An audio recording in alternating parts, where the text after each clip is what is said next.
I'd done Wow. a 70.3 half Ironman, and then I just felt live from the buzz of finishing an event, and I saw a 10K swim, and I thought, I know I can swim, like, and I've trained for a half Ironman, so I must have the endurance. I'll just go give it a go. I do remember very clearly from quite a young age comments like, if she carries on swimming, she's going to have giant shoulders. She's not going to be a sport like if you're a ballet dancer. It sowed a seed in my brain of me being a big person from a really young age. And actually, I remember seeing myself as a very big being Right. and associating success with when I could make myself a slightly smaller being. Yeah, and it was incredibly control driven and also limiting because I would miss birthdays, I'd miss celebrations, you'd miss parties. And it Yeah. was a very liberating moment when someone said to me, your friends will be happier you are at their birthday than you're 2 pounds heavier. Hello and welcome to another episode of the Toughest Finish Line podcast with me, Jen Doan. We made it to February. I can feel the excitement building for earlier sunrises, later sunsets, meaning less dark workouts, which is great. Thank you again so much for all the incredible comments regarding the podcast, and especially after Amber's episode just 2 weeks ago. We are heading back to the pool this week with another swimmer who is currently training for a mammoth swim. We will talk through the incredibly tough finish lines that she has been through to get to this point, but also focus on how to train for such a big event. I hope you enjoy. So, Bryony, thank you so much for being here today. Now, you are currently training for an epic swim, swimming across the UK Channel, which, if I've done my research right, is about 21-ish miles. Is that right? That's definitely the distance of how a bird flies. It's Yeah. definitely not the distance of how a swimmer swims, but in essence, yes. Yes, so it's going to be probably a lot longer than that in terms of weaving around currents and things like that. And we're going to come on to that in a lot more detail, including a bit about your training, how you are training for such a big event. Because your Instagram posts have been fascinating me recently in terms of the mega distances that you're training, and also your cold water acclimatization as well. So we'll come on to that. But I wanted to get started with how you first got into swimming. Have you always been a swimmer? Do you know what? I feel often like swimming and really the water for me is Right. just such a familiar and comforting place because I grew up in Cornwall. So I grew Mhm. up in the north coast of Cornwall, very close to Newquay. Nice. And for people that know Newquay, they'll know it's a big kind of surfing mecca and a beach town. Um, and it was always just very normal that everybody growing up there does become very familiar with the sea, and we'll be part of clubs that give us sea safety lessons. And I grew up in a club called Surf Life Saving Club where we learn about sea safety, and it's to train us to be lifeguards and things like that. So Nice. we all do kind of competitions in that as well. So I grew up doing that. So that was a lot of sea swimming, but I was also part of a swimming club. So Right. from about 7, I was in these clubs really and swimming. So I was very fortunate to have that from a very young age. And also the sea then became very familiar and Yeah. safe. And I love sea swimming so much. It feels like a really familiar place of home. Yeah, that familiarity. And I guess when you've done Mm. it from such a young age, it does feel like going home anytime that you're in the swim Yeah. in Yeah. your safe space. And so going into adulthood, have you been able to keep up swimming as much as you did it as a child? Has it been something you've kept going with? Actually, something I went back to, and I think this is often a very familiar story for Mhm. people in swimming. So often as a youngster, and if you're part of a swimming club, even to be a very average club swimmer, you will be in the pool between like 7 and 9 times a week. And Mhm. and that's just to be a semi-good club swimmer. Like that's before you even get on to being county, national standards, you Yeah. know? So I think a lot of people will get to their older teens and just go, I'm done. I've had enough. I've spent so long up and down the same format and things. And you get a bit older and you want to be out with your friends and you don't want to be in a pool on a Saturday and Sunday morning and you just kind of go, I'm done. I think I've heard this from a lot of people. It's what I did at 16. Right. So I stopped gradually, but yeah, from about 17, I was had a break. Went to university, didn't swim at university at all. Did some other sports, played some rugby. I did quite a lot Nice. of running after uni, did some marathons. So the bug for endurance was kind of set. Yeah. But then I wanted to do a triathlon when I was 15. 15. We should cut that bit out. I wanted to do a triathlon when I was 25. Right. So I probably got back in the pool and I think I probably went and did a few swims, did the triathlon, and then did a few triathlons. Realized quite quickly being a good swimmer is the least useful thing in a triathlon. I mean, Beyond being able to it's save you helpful. lessons, it isn't actually that useful for speed or time. But I did stay and do triathlon for a bit. Right. But then I randomly signed up for a 10K swim, really off the cuff. I'd done Wow. a 70.3 half Ironman, and then I just felt really like I don't know, a bit alive from the buzz of finishing an event. And I saw a 10K swim, and I thought, I know I can swim, like, and I've trained for a half Ironman, so I must have the endurance. I'll just go give it a go. And that went reasonably okay. I had really sore arms the next day, but it went fine. And then I thought, oh, maybe I could just train a bit and it would be better. So I went and did another one 3 months later, and it was so much better. And I met a huge community of swimmers as well. And I think meeting people Yeah. who had actually done things like channel solos, and I was very lucky. A lady at my swimming club, who part of our tri club, had swam a channel solo, and it made it real and tangible. Right. And I do strongly think if I hadn't have ever had a conversation with her years ago, it would never have planted a seed of what is real. Yeah, and achievable Mm. and possible, isn't it? And we often talk on this podcast about that one person who comes into your life and can just change the trajectory so much. Yeah.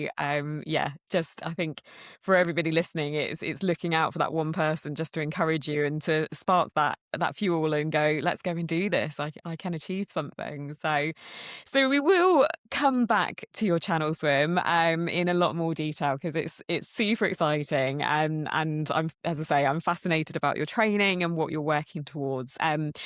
But in that time where you've gone from a child to an adult with your swimming, there was a bit of a tough period that you went through, which you said you're going to be really happy to speak about, which is we're really grateful for.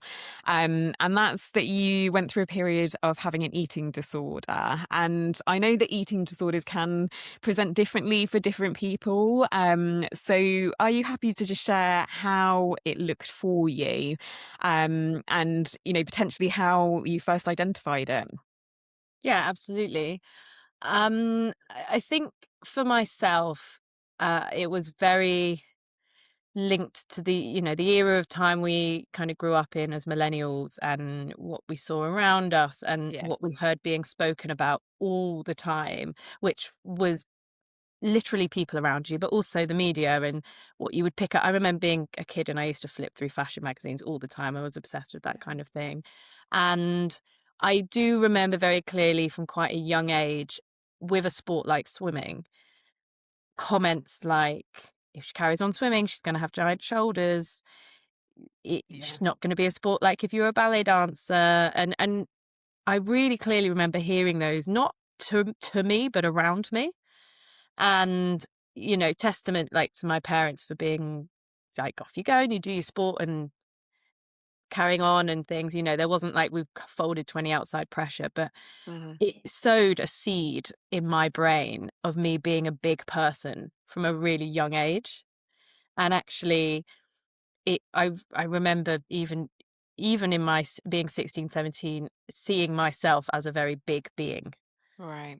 and associating success with when I could make myself a slightly smaller being, and it being perceived as being better and achieving Yeah. more to being a smaller being. And that for me just exacerbates, especially with things like going to university where then you have to manage your own food, you manage your own Yeah. cooking. That's it really stressful. And actually there's a stat around when eating disorders and disordered eating most likely develops for young women, and it's between the ages of about 18 and 21. I Right. think the age is 19, don't Mm-hmm. directly quote me, but it's that Yeah. age, Yeah. because it's often when people get their own freedom and their own time to be in control. And then obviously when things are stressful, what you suddenly have control over is controllable. Yeah. And so for me, it's very much the right message, memories of things being stressful, that becoming the thing of control, because I viewed being praised and more kindness from society as being a smaller being. Right. Yeah. It has that huge impact, doesn't it? That society. And I know, so a previous episode we had Amber Keegan on, who another swimmer, and she massively reiterated what you've just said about society and being a swimmer, and how that's not going to give you the stereotypical perfect body that's, is in the press and is in the media. And I think that plays a huge part. And so for you, it became about controlling what you ate. Was it about what you ate or how much you ate? What was it looking like? Yeah, it was definitely a combination. And then when I was older in my 20s, I probably had a few years in my early 20s that seemed a little bit more carefree. And then from the age of like 24 onwards, I had a massive relapse of how I felt and acted. And I had really bad bulimia for a few years. Gosh. Um, and it was very um, related to how I could make myself feel better about guilt around what foods I was eating. I'd feel horrendously guilty for eating certain foods being good and bad, and feeling terrible after going and enjoying a social situation because Yeah. that's not me being disciplined enough or controlled enough, you know? Yeah. And I'll always remember there was like a very specific situation I had with going to a gym with like a personal trainer. They were doing like a giveaway, like a kind of come and test out your body fat. And, like, I went and did mine, and it was actually pretty good. I can't really remember, but I just remember the PT saying to me, "Oh, we should work together. Come and do some training with me." And I was like, "Okay." And our first sit down, I said, "Just to let you know, I used to have issues with this." And he's like, "Okay, fine." And then the next session, he's like, "So track all your food, do all your macros, use my fitness pal, this." And I remember thinking like, "Oh, I don't know." But then I really wanted to please and I wanted to do it right. And he was like, Yeah. "Well, can you change everything about how you look?" And I was like, "Brilliant, brilliant. That would be great." And actually that really spiraled me back off into a terrible direction for a few years. And Really? I obviously the kind of uh how do we phrase it? The reaction of a mental health condition, or the symptom they call it, is the action of something like bulimia. Mm-hmm. But obviously the root cause of what's going on is that sense of control. So yes, I used to heavily kind of control my food. I used to like weigh blueberries.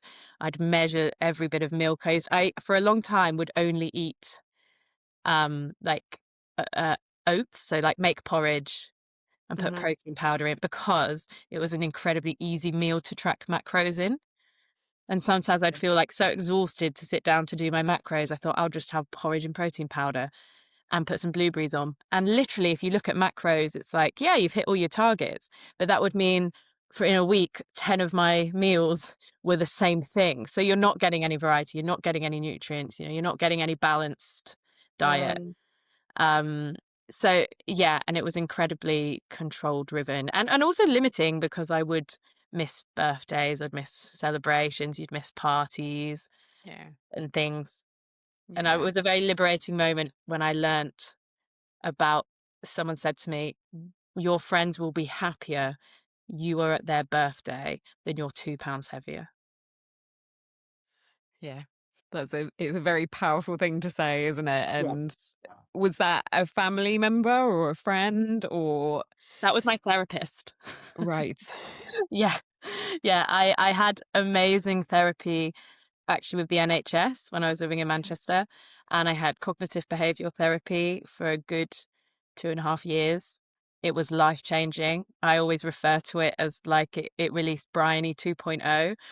Like I'm I like an love iPhone, that. and I had a few bugs, and then they relaunched, and the bugs were gone. It wasn't quite that easy. It was a good 2.5 years of Wow. at first weekly sessions, and then after about a year we went to like bi-monthly, and then we went to once a month, and then my last ever ones we had a 6 month gap. And I would say the amazing thing with the NHS is if you wait a long time, I had a long wait, they they don't there's no limit on the number of sessions, or I didn't have anyway. Wow. So that was That's amazing. amazing. Yeah, because you often hear different stories with the NHS, sadly. It's a bit of a postcode lottery Exactly. in the UK. And so it's amazing that you had that. And I want to just touch a little bit more one kind of bit about identifying it, but also you mentioned about the impact it had on you socially with missing Mm. out on birthdays and things like that. But how else did it impact you physically, but also mentally? I think mentally, I'm kind of casting my mind back here because fortunately I live such a different free Yeah. mental environment now. It's so liberating. I think of it as like a revolution. I went Yeah. through like a revolution. Um, but I used to spend a lot of time being able to think I could see food on my body. So after I'd eaten a meal, I could imagine seeing it and seeing it in certain places. And the scrutiny, I think, we put on ourselves in those things. Didn't have any mirrors for a long time because I was really scared of mirrors. I didn't like seeing them in any way. And I was very comparative between myself to other people, um, which is just a really hard space to be. And I think one of the really key things I have let go of was the feeling of being like a human computer all the time. Or calculator is a better word, because Yeah. I couldn't look at food without imagining what the different contents are. You know, like where you get the percentages of Yeah. fat, saturates, whatever. Yeah. My brain was just constantly adding them all up, everything, all the time, My goodness. and it's exhausting. It's really tiring. Yeah. Um, but with that being said, I think something else that's very poignant to think about with people with disorders around this area is that it's also like a friend and a comfort.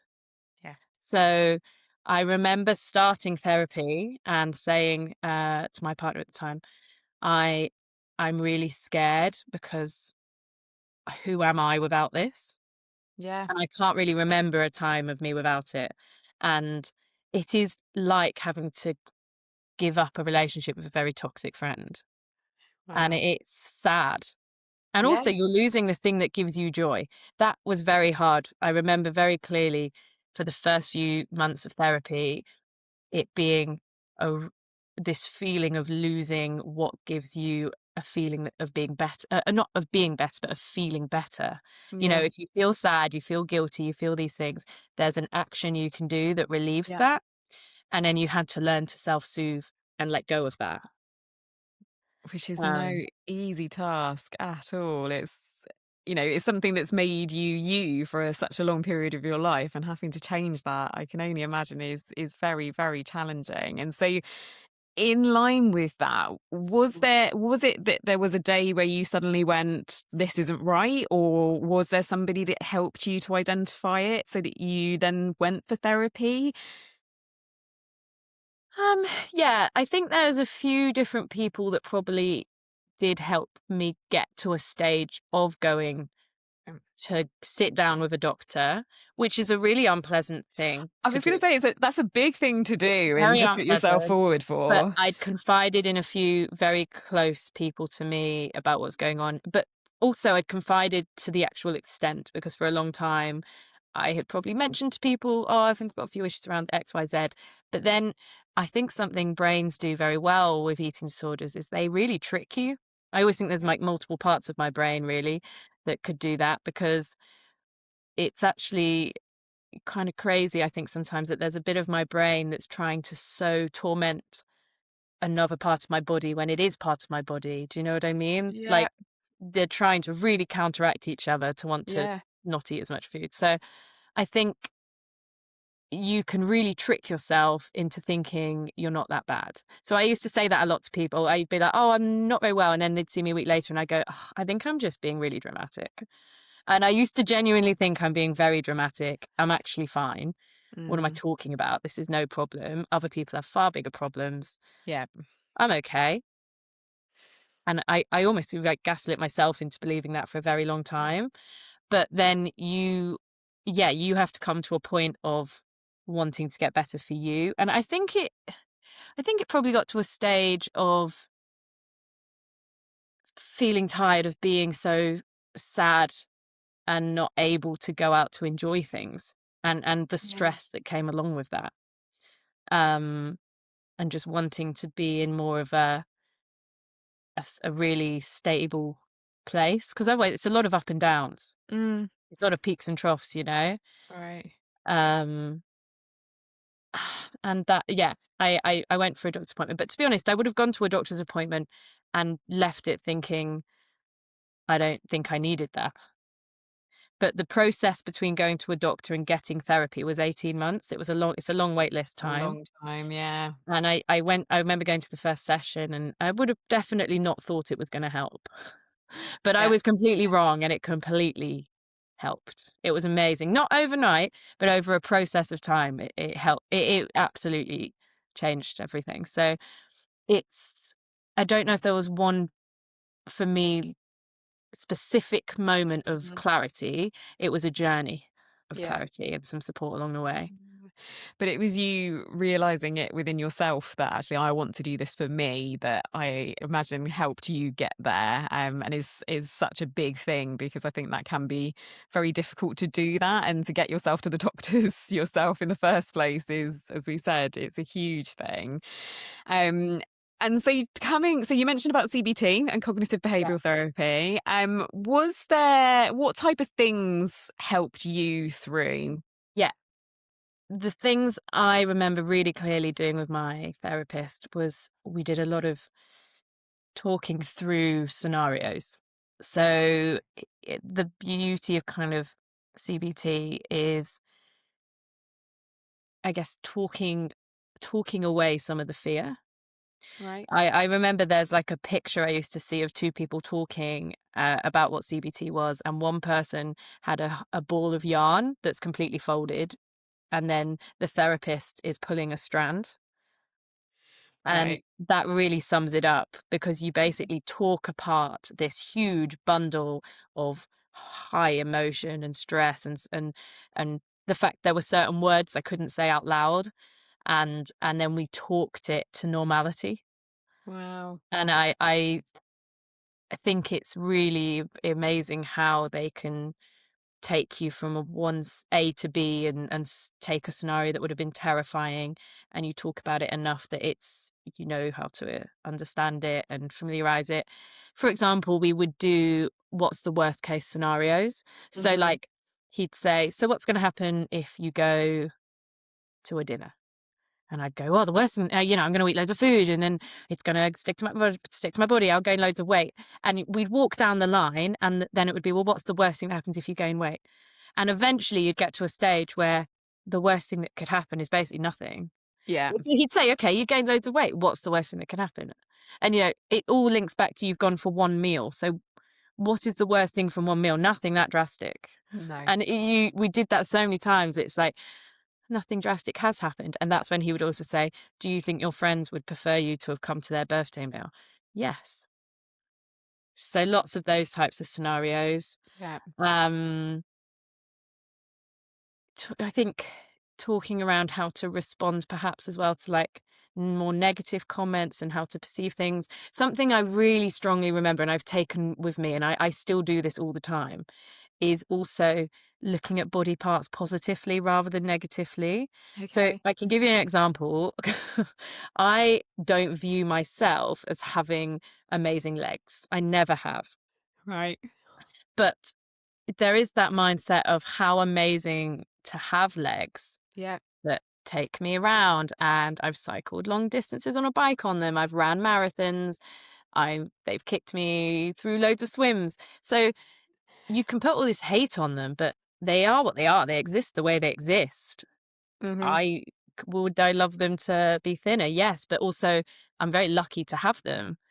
And Yeah. those two things can exist side by side. I can wish Hmm. they maybe looked a different way, but I am still happy to have them Hmm. and celebrate that as what they are. Yeah. And I really like that Yeah, I love that methodology. way of thinking about it. And actually, those legs have kicked you an awful long way in the swimming Yes. pool and got you Yes. a long way. And they're going to get you even further coming up. So I mean, it's so useful, I think, just hearing your experiences and that CBT did help you and you mentioned about counting all the nutrients and the macros and reading the packs and all of that type of thing. Have you managed to stop doing that, or are there times where you feel yourself slipping back into that?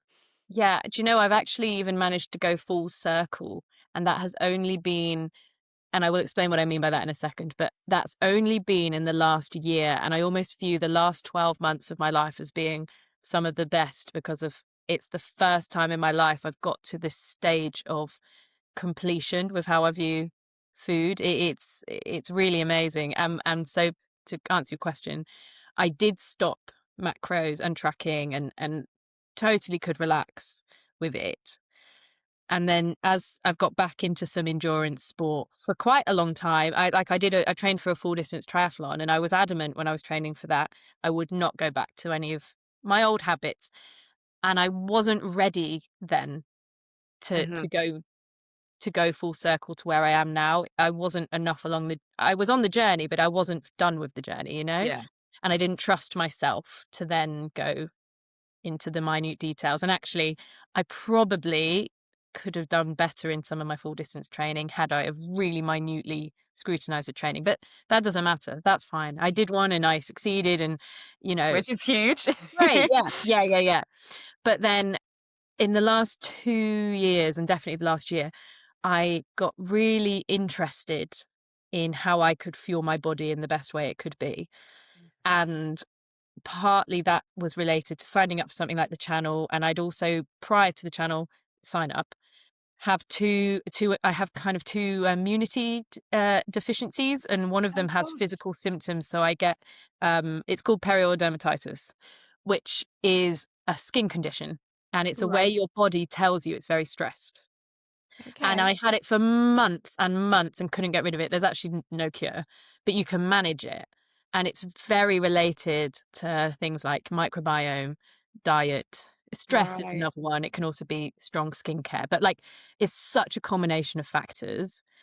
And I'd had it for so long, and then I was reading about it, and a lot of the different forums would it was really helpful to get to a point where I could read, it's actually your body's way of saying help. It's like a tip of an iceberg moment. There's a lot going on underneath, and this little tip is coming out in your face going, we're actually really stressed. And at the time I was training for a channel. I did a 20K swim. I wasn't eating well. I wasn't looking after myself. I got incredibly lean, but that being lean doesn't mean you're healthy, or you're at No. your healthiest for sure. And Yeah. I decided last year in January, I'm going to get a grip on this. And I just threw myself into kind of wanting to research and understand.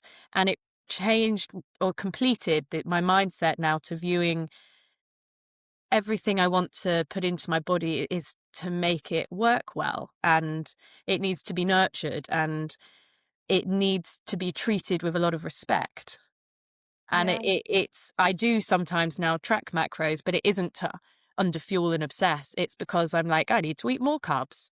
I'm training twice today. I need to put more fats in. Some days I eat a lot more fats than carbs because the other days I do some carb cycling. And Yeah. actually, it's this liberation around me knowing what goes into my body is to make it function the best it can. And like, I think you probably see my face. So I got rid of the condition I had. And actually, it will occasionally flare back up. And I go, yeah, yeah, you're telling me you're a bit stressed right now. Like I swam Lake Windermere last September, and it had flared up the next day. And I kind of said, do you know what? Fair enough. We had Yeah. a stressful day yesterday. You know what? I'll listen to that. And then I try and put loads of goodness in it. And I now try and one of the best bits of advice I can give to people around nutrition is eat every single color that you can. So the Mhm. way we can get every nutrient we need is eat every color of the rainbow. It's, you know, purples, yellows, as well as the oranges, all the greens. We eat a lot of greens as people. But we don't necessarily eat loads of purples Yeah. and yellows and things. And then I try and really think about having nutritious fiber going in. I do have leafy greens for the potassium and the magnesium. I take a lot of supplements because supplements aren't terrible things. They can be really useful. Yeah. Um, and that's what works for me now, and also is working for my body. Mhm. And I can tell it's working. I've never really felt more energized and on it. So I think that's what I mean by the full circle moment. Yeah, and I love that. I mean, it just shows how you have gone that full circle from food being the enemy Yeah. to now food. It's the hero. Yeah, Food is yeah, what you need to be the best you can be. And I will definitely still I go out to all the celebrations and the meals and things, of course I do. Um, but I also do view some things now as, with something like training for the channel, wanting to sometimes prioritize my body to being the best it can be for what I'm asking for it. So I might go out. I don't really drink much now. I no, don't drink at the moment. So I might go out, but not do the drinking part, or, yeah, those kinds of side by side things. Um, so yeah, it's a nice feeling of what can go round, to come yeah. back to the circle. It's incredible, and it's so inspiring hearing how it has gone full circle, and how it's helping you now, to work towards a pretty epic challenge. So, shall we come on then to the challenge swim? Because you mentioned about swimming Lake Windermere last Mhm. year. Yeah. I mean, how was that? Because that's a pretty cold, a cold lake there, isn't it? And quite a long distance. I think if there's other swimmers listening and other ultra marathon swimmers who are skins, and by skins I mean not in a wetsuit, they'll probably go, "Nah, it's not that cold." But it was like one of my first delves into a long open water skins swim. And yeah, I wasn't cold, but I was aware I wasn't super warm. And it was a really cool experience and kind of a liberating thing, because when I signed up for the channel, obviously I kind of asked people a lot, and I have a coach, and I asked a lot of opinions on where should I be and what's points to be at that you're at the right levels of training. And Right. everyone said, well, Windermere is a great halfway point because it's Right. Okay. cold and it's in theory half the distance, but it's not necessarily half the hours, but it's half the distance. Yeah. And that is a great halfway point. So it it really felt like quite a lot of last year I was just training for that. Channel was the bigger goal, but I broke it down into being Yeah. Windermere. And finishing it was amazing because I felt really good to finish, and I thought I could have swam more. I could have carried on. Wow. And that was such a nice feeling to have. That and of course, I had a huge kind of imposter syndrome the next day, and I was thinking, maybe it's not that hard. And then my coach said, or maybe you've just trained loads. And I was like, that could be it. Maybe you Yeah. trained loads and fueled well, it could be those things. And I Mhm. think it was that. I think that's what I take from it. I had worked really hard.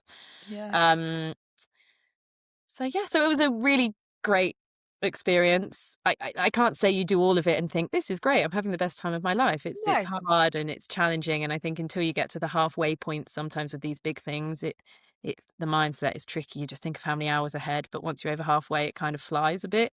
Yeah. um and I had really thought around a lot around my nutrition, and I make my own carb mix now, and I make my own electrolytes. I've got a very good nutrition friend, and we come up with formulas so they're tailored to my body. And it Wow. was a really good way to test out the nutrition we use for the channel, and it just all went to plan, which was great. Kick off your 2026 triathlon season the right way. World of Triathlon Live, powered by Tridot, is coming to Excel London on the 28th and 29th of March 2026. The UK's only dedicated triathlon expo brings together everything you need to level up your swim, bike and run in 2 inspired days. Connect with the triathlon community, hear from coaches, pros, and industry leaders, discover brands, product launches, and exclusive offers. Get extra perks and goodies with VIP access, so why not treat yourself? Tickets start at just £10, so get yours now at theworldoftriathlonlive.com. I'll also be appearing at the show, so come and say hi. It's only a few weeks to go. I can't wait to see you there. I guess a big confidence boost that you're ready and you're on track to the I channel. will be ready. You I will be, but will be you're ready. at the point you needed to be Absolutely, I will be at that there. time. Yeah. So let's go on to the channel swim. And for people who don't know, would you mind just explaining what it is and potentially the format of the day in terms of that you have your support crew around you, how it all works? Absolutely.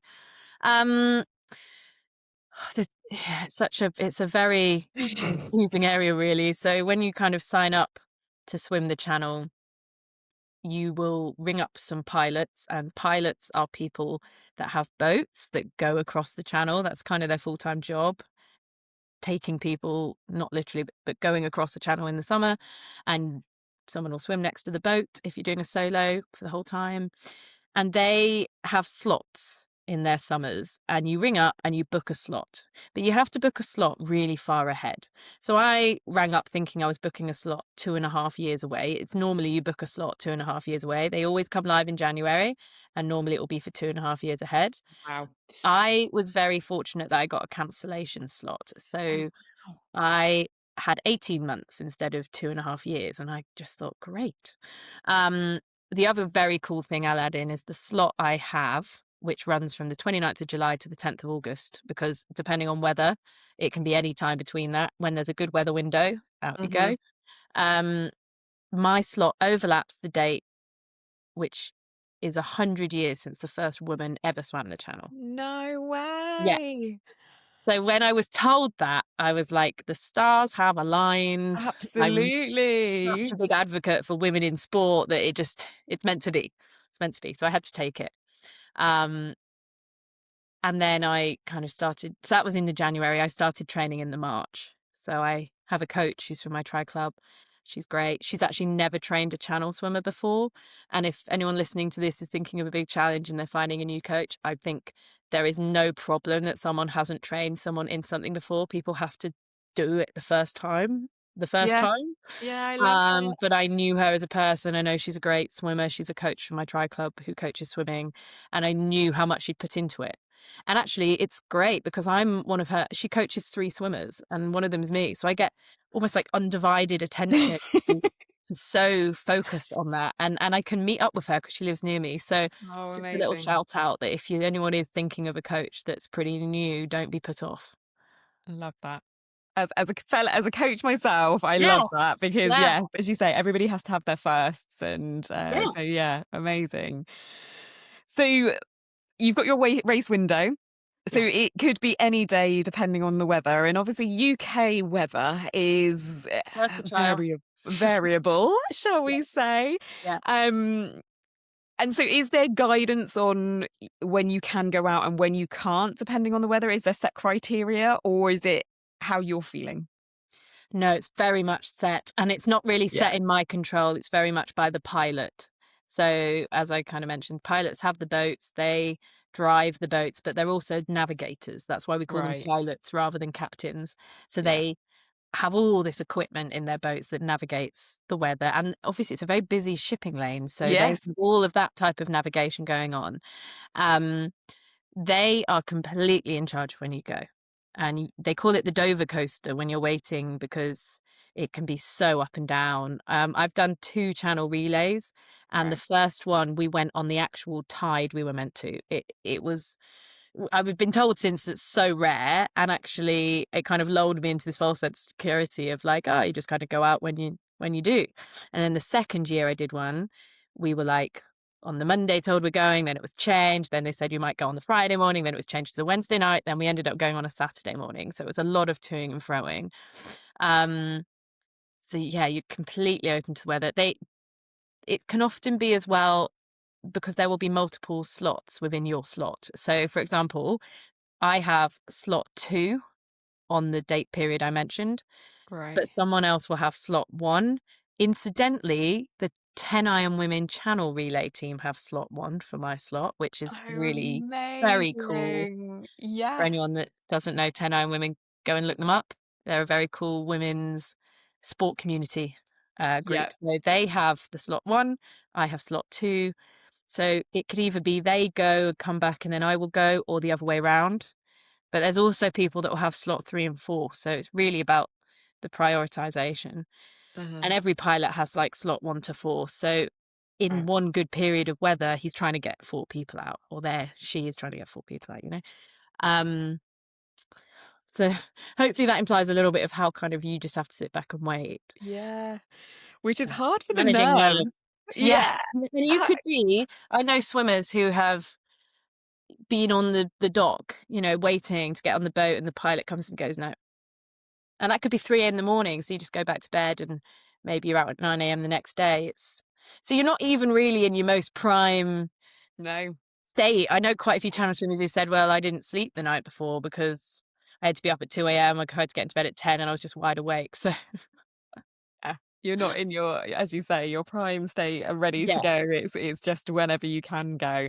And so yeah, so you mentioned that potential, obviously swimming through the night as well is another Yeah. big part of it. And so for people who don't know, they have lights on the boat, but for you swimming in the darkness, It's how very does that dark.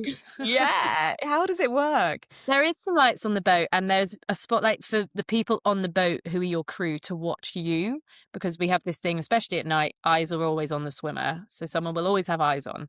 But when you're in the water, the light doesn't penetrate that much. And partly that's because if you bilaterally breathe, which most people probably do, which is every other side, every 3 strokes, Yeah.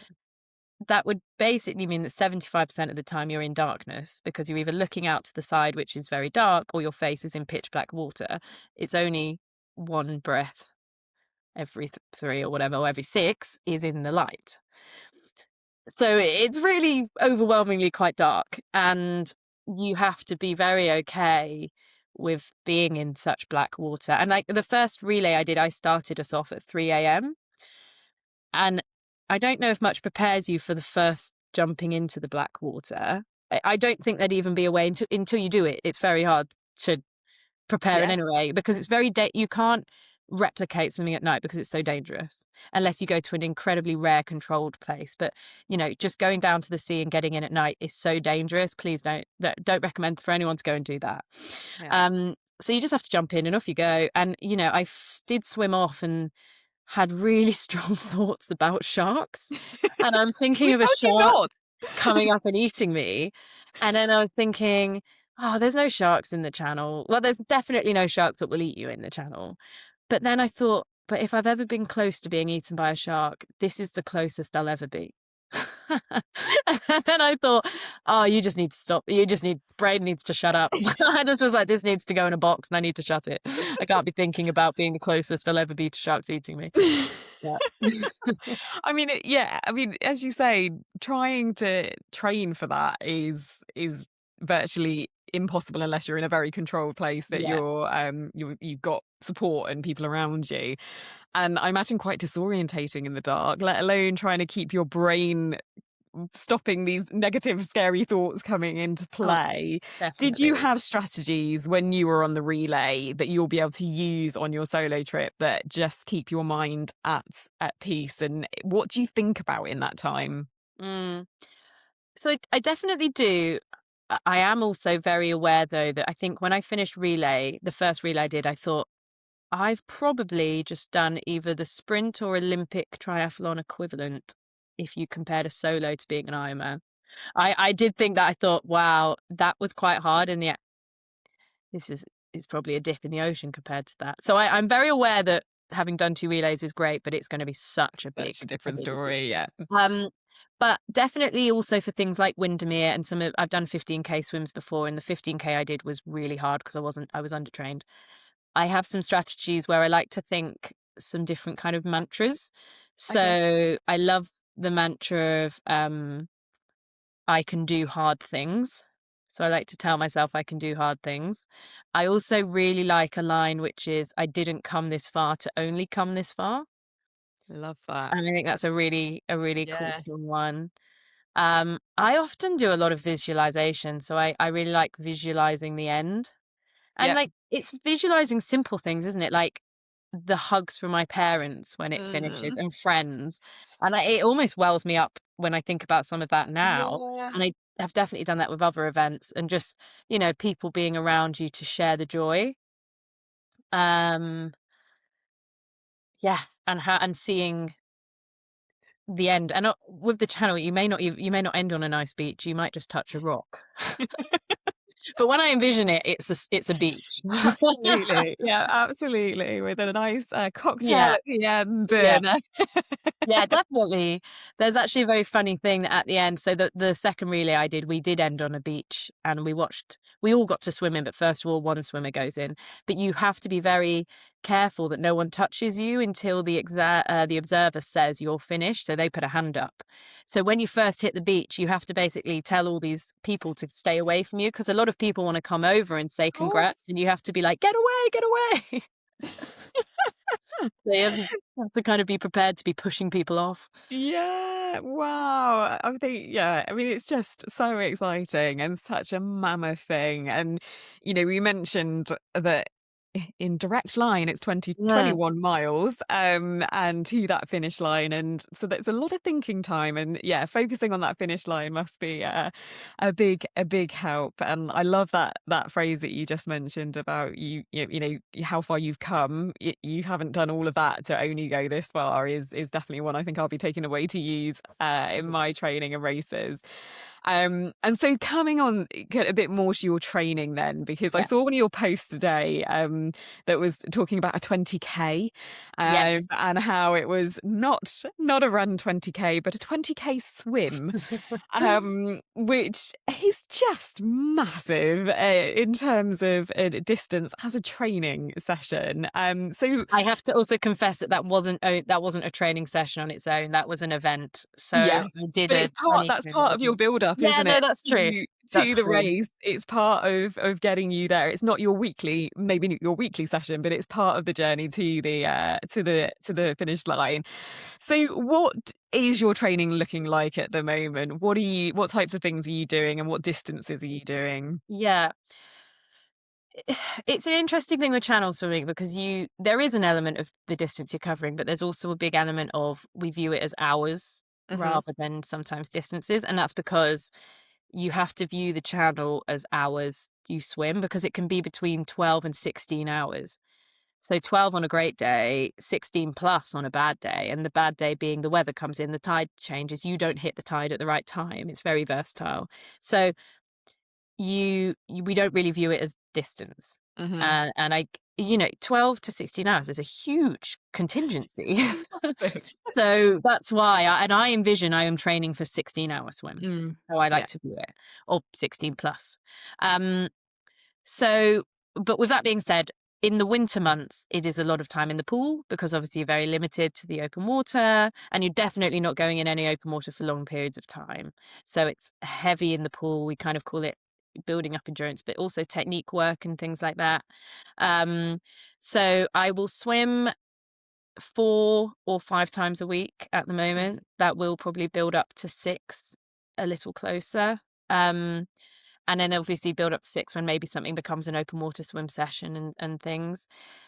So it's always 4 pool sessions, one doing speed, one doing threshold, one doing endurance, and one doing kind of technique endurance. So, for example, the endurance swims at the moment I'm doing are close to 7K and they just kind of keep building. I have a Right. 10K at the end of January. Um, and then speed sessions is sprinting 50s or 25s even, things like that. And a threshold is this, I've done so many weeks of these, they sound boring, but they're okay. It will literally be increasing the number of rounds of hundreds that I do at threshold pace with 10 seconds rest. So it's the other day I did 2500s on 10 seconds rest and y on around 134, and then you just do Wow. it and repeat. And like when I started them, they were really hard, but now I really enjoy them. I feel really good. So it's really nice feeling like coaching is working. Yeah, And you're absolutely. And you're getting seeing the that gains and feedback. the improvement. It's just very hard to find swimming lanes that can accommodate that and trying to not be a real diva with people in the lane. But I try and go at really like obscure middle of the day. Well, that was going to be one of my questions is, Yeah. where do you train? I mean, one where you might get held up by other swimmers because other swimmers aren't necessarily following the same plan as you, but also for the hours that you need to put in. Yeah, and I mean, I live in London, and actually, when I first moved here, I partly picked where I lived because I wanted access to great pools. So, if anyone knows East London well, I live in an area close to a place called London Fields. Right. London Fields has London Fields Lido, which is one of only two heated 50-meter pools in London. Amazing. And actually, the triathlon club I was part of is called London Fields Tri. So I knew everything congregated around the pool. And it's this brilliant, huge, as I said, 50-meter open water pool, heated one. So there's that. I also live close to a 25-meter indoor new pool. And for most of my winter swimming, I just go there because I have this viewpoint sometimes that the training is hard enough. And in the winter months, I don't need to necessarily make it one step harder by dragging myself to an open air pool. Yeah. And I know there is an irony here because I do go and do cold water dips, and I will go to Parliament Hill, which is a cold water Lido in London, once every other week. And I make myself go and do a cold water swim. But somehow that is a controlled once every other week situation, Yeah. whereas going to an open air Lido every day, I hate the walk from the changing room to getting in. I just hate it. So I decided I'm gonna make one thing slightly easier for myself in the very Yeah. cold winter months and go to an indoor heated pool. Yeah, definitely. Why add the Oh, why extra add the extra trauma? stress? A trauma. Yeah. It's a good word. Why add the extra trauma? Yeah, and we've all done the cold run to the changing rooms or run to the pool after you've done a swim. So I fully, could appreciate why you're doing that. And I mean, the amount of time that you're committing is huge dedication and is super inspiring. And the other bit that I wanted to touch on is the Mm, cold water. yeah. Because I mean, I read it's around 15 to 18 degrees centigrade, the sea at the time that you do it. But is that right? I mean, I imagine there's quite a bit of variation depending on the months leading up to it. Yeah, so mine's the very end of July, early August. You'd be really hoping it's unlikely to be below 17 then. Okay.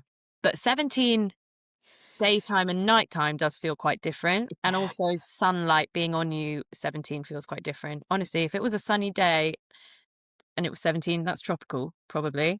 Mm, Um, and there is the very realistic possibility that I could start at 10 p.m. at night, which yeah. would honestly probably be the worst case scenario because then you're just going in 7 hours of darkness.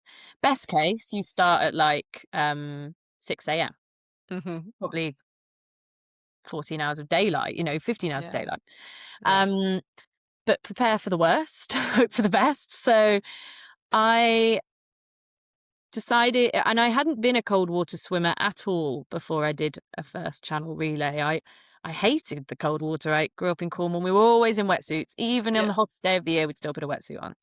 And then it was a kind of needs must. So for the channel relay, I had to do a qualifier, which was 90 minutes in water, which was 16 degrees or less, and then another 60 minutes in 16 degrees or less. But the day we went, the water was about 13 degrees. I'd Ooh. done a couple of little dips before. So that was really like digging deep. I really got the idea from that swim of what like cold to your core is because you feel everything kind of slowly shutting down. Ooh, yeah. Um, but I'm happy to say since then I've been doing it quite a bit more. So when I did Windermere, I think we said that was about 17 that day, and I found it pretty okay. I was a little bit chilly at 1 or 2 points. My feet went numb at one point, but they came back to life. But when I finished it, I thought I need to make 17 feel more comfortable. So I really wanted to go in hard on the cold water training Right. over this winter. Mhm. And there's definitely people out there that would say for the channel, I don't need to be going and swimming in really cold water at the moment, but it's not necessarily about need. It's actually about, for me, training my mind Yeah. and what I feel the mental resilience training, Hmm. making myself every other Monday go to this cold water pool and making myself get in it, it's actually the getting in that builds the mental resilience. Yeah. Once you're kind of in and swimming, I can kind of keep going then, and it's obviously gets easier each time I do it. The last time I did it was 6 degrees, and I did 15 Wow. minutes in 6, and I had started out doing I've also done 25 minutes now in 10. So, it's just it's making myself go and do it, and it's not an option, it's every other Monday I do that. Yeah. Um, and I really feel almost most proud of that than anything else when I reflect Yeah. on the past year, and that determination in some ways to just think it needs to get better. And actually, it's the mind trick. So now Mm. because I've been in 6 degrees and 8 degrees and 10 degrees, the thought of 17 seems tropical. That's a doddle. That's going to You be know? easy. Yeah. And I want to have that. I want to have Mm. the belief instilled in me. And it will be the same as when I go to swim the channel and I'm stood on Dover Beach. All the training in some ways just is building you up to believe you can do it. Yeah. And they Yeah. will often say for things like this, it's 20% training, 80% mindset. And Yeah. at the start of this journey, I would have been like, what are they talking about? How can it only be 20% training? It's not that the 20% is unimportant. No. The 20% is a huge foundation. It's just that you have to do the training to get that 80% of belief, because you wouldn't finish without an 80% belief you can. No. And you could be fully trained, but if your brain stops thinking you can do it, you will suddenly then feel cold, or something Yeah. will go amiss, and I really kind of get it now. Yeah, absolutely. And it's that come race day, you've done the work. It's you, and actually you've done possibly harder because you've had to push yourself for those early morning get ups, or push yourself getting into the colder water. And so come race day, hopefully you will Hopefully. be all ready to go. And I think looking at your training and what you're doing, all going to plan. Yeah. Yeah, it sounds like it's just going to be a case of keep your head down and keep going, and it's going to be And that praying mental to the thing. weather gods is another Yes. one, because there is Yeah. always and something with the channel that's very real is like you can be absolutely trained as much as you can and you can Mm. believe, but actually one day the weather may just not be in your favor, Yeah. and the success rate is normally around 60%. So you have to accept that sometimes things are out of your own control. And by no means am I saying here, by the way, that an Ironman is easier, because I've done one and it nearly killed me. I'm a much better swimmer than I am a runner. Much better swimmer than I am a runner or cyclist. But at least I always think like, in an Ironman, when I was running the marathon at the end, which by the way, I was dying, if I wanted to sit down, I could, Yeah. you know? Yeah. If you really need to sit down, you could. Whereas obviously in the water, you cannot stop because you go backwards. And actually treading water is really hard. So Yeah. that bit is you're at liberty of Yeah. the elements. You've just got to keep that head down and keep going. Yeah. And yeah. And so one final thing I wanted to ask about was that I wondered how it all happened before I researched it and found out about it. And lots of people have asked. But in terms of nutrition, when you Mhm, are swimming, mhm. and you mentioned about your mixes that you have. Do you want to just talk us through how you do keep hydrated and keep Mhm. those carbs going in during race day? Yeah, absolutely. Um, Race day is an interesting word. I definitely view it as like event day. I don't know if we can call these things races, or if the people who are racing it, if- fair play, they're winning out those. I definitely have to view them as like events. But the nutrition it's quite interesting. So like I said, I have a friend who's an amazing nutritionist around sports, and he's done all of his own research. He's an ultra cyclist, so I work with him really closely. Mhm. So I work on the element of having like 30 grams of carbs every 30 minutes. I'll do that with carb mix. Um, I create my own carb mix, which is cyclodextrin, fructose, citric acid, and I think there's one very key ingredient I've not included, but there is a reel about it on my Instagram on how to make it, should anyone That's be a really good interested. hook there, Bryony. A great Yeah, hook. Go and um, check your Instagram out. it's glutamine. So cyclodextrin, fructose, glutamine, citric acid. It's crazy to do it because you can buy all these substances online so cheap compared to what you would pay. Wow, yeah. It's so much cheaper, and actually then it's a bit like Breaking Bad because you're like measuring powders and putting them all in, and if you have to go abroad for an event, it looks great in the bag. And so I have that on. It's the cyclodextrin. Most mixes you'll buy are what we call maltodextrin, but cyclodextrin is a bit easier on the gut, and for swimmers when you're vertical, that Yep. can be a lot easier. Mhm. Um, so I go on a 2-to-1 ratio. So obviously the measurements wise would be 2-to-1. And then obviously mix it with water. I also will add electrolyte mix to that. Now, the electrolyte mix I have for myself is slightly different to standard because if I'm in the sea, there's high levels of sodium already. Yeah. And if it's colder water, you sweat less. So I use one formula, which is very much designed for sea swimming. But then if I was going to go and do something like when I go and just swim in a hot pool, I will use the standard like precision hydration or Sturka hydration tablets because they have 500 mg of sodium and you need more because you'll be sweating so much more. Yeah. Yeah. Um, so I kind of don't try and make that bit too complicated, but definitely when I'm doing some of the big ones, I have it tailored for me. Uh-huh. And just for anyone listening, it's actually incredibly easy to do that. ChatGPT will do so much of this for you. Oh, It wow. really will work you out a lot if you ask it to. And I'm very Amazing. happy to share some of the secrets on this via DMs or if people want to message me. But you can save huge money and it's more time, like, you have to put a bit more effort in, but it's Of not that course. hard to just measure out the different ingredients in, and then I could have probably made myself a year's worth of carb mix for about £5. It's so cheap. Wow. I mean, the cost of fueling and gels and things like that. Obviously, you can't take Yeah. gels or necessarily in the same way when you're swimming, but it's huge, isn't it? So that is a big saving. And And that isn't me saying that carb mix or gels aren't as good, it's not at no, all. They are no, all as good. What I'm making is literally the same product. I yeah, just make it myself, so it's slightly more tailored and cheaper, but they are all the same. yeah. They're all as Yeah. good as each other for sure.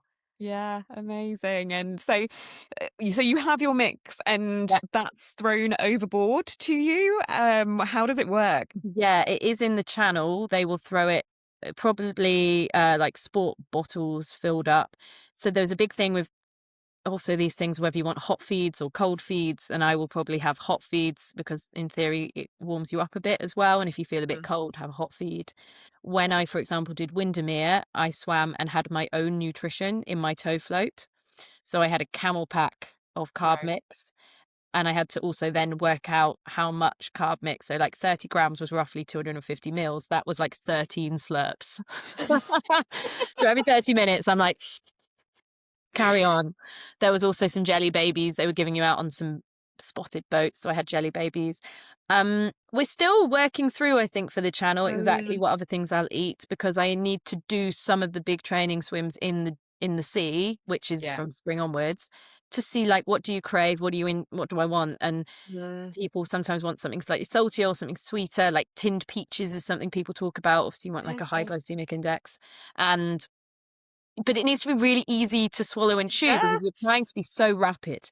So we have a bit of a list. I can just tell you now, definitely like carb mix will be on there, banana will be on there. Um, I think something like tinned peaches for me. What were we thinking the other day? There was some sweets we thought that was super, like squishy sweets. They're really easy to eat. But then some of the like, say, example, Haribo sweets, they require a lot of chewing. So like Yes, they'll be off true. a lot. So there's some trial and error going on. I love like Morton gels. Yeah, And that can be very like people see them like Marmite, but I find them so easy to just put in I your do. and they're not Yeah. sticky. And I also have a lot of Sturka nutrition because I do some work with them. So I recommend like all these things are great, but it's Yeah. trial and error for just what's easiest to logistically to manage and get in Yeah. and stuff. Get in.